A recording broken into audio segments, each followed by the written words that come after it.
Hello, this is Philip Myers at PEMY Consulting. We have another update for you on the COVID-19 virus spread. This safety moment will allow you to see for yourself just what the data looks like and how it trends, as opposed to the word waving that the news media uses, like flatten the curve or over the peak. Just exactly what does that mean? So we have a few slides that show the data, followed by an animation that puts the data on a scale and on a time scale and on a map of the US. Here we have a linear plot of cases with the number of cases shown on the y-axis and the date on the x-axis. Note the scale of the y-axis, which shows 2e plus 5. That's 200,000, and then 400,000 and 600,000 cases. The straight portion after March 30th appears to be constant rate, but a faint decrease in cases can be detected after March 6th. This is a plot of the same data where the number of cases is converted to a log.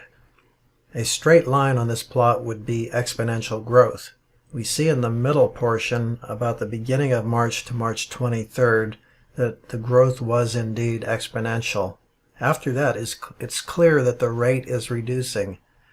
It's important to understand that growth is still occurring, but the rate of growth is being reduced. What we have here is a plot, the same one you saw earlier, but on the x-axis we're plotting from day 0, showing the number of days that have elapsed. Day 0 was in early January. The blue line is a best fit exponential, and you can see it's not very satisfying.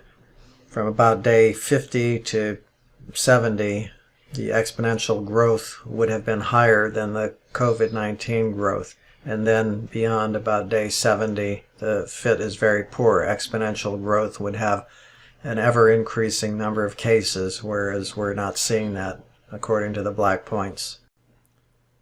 Here again is the same data. This time the tick marks on the y-axis are 200,000 apiece. The day axis shows the number of days since the first COVID case.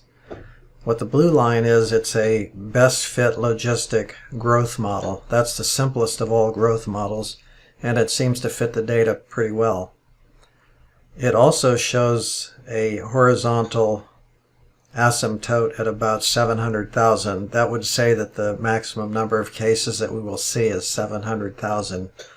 Now, I'm not an epidemiologist, and this is just the simplest possible model, so the 700,000 may or may not be correct.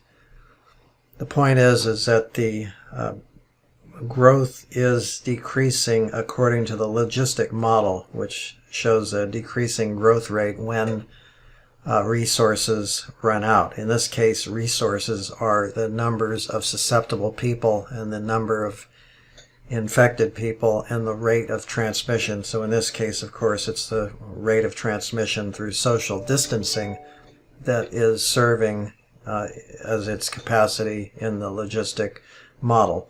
So again, it's very difficult to tell what happens from here, but this clearly shows that we're probably past the peak. This is a simulation of the actual number of cases that occurred in the United States up to April 14th. It's every case by county, and if there are many cases, it's indicated by these balloons. The very small one is 1 point, the first one is 1,000, 10,000, and 50,000. You can see the date counting down here, so we're at February 8th, and there's not much going on. There's a point in Washington. That was the first case reported on January 20th. There are some points down here. It's very slow going until we get to mid-March, so I'm going to go through a timeline. On January 11th, China recorded its first death.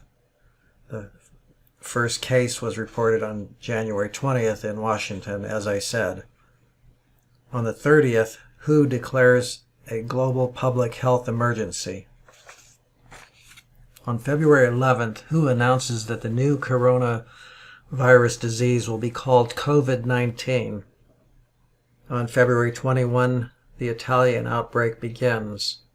On February 29th, the U.S. reports its first death on American soil.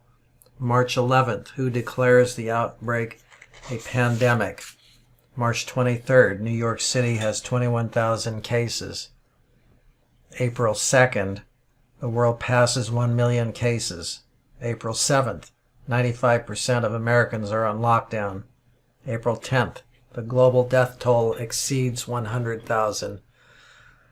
So you can see we're up at April 2nd. The number of cases has grown dramatically, and the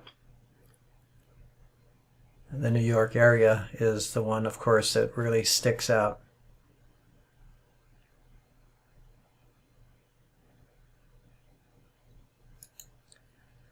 So that's the simulation of the data from Johns Hopkins University. It's updated through April 14th. So I hope this has been useful and has been providing you with some better perspective on what is going on and where it's going on.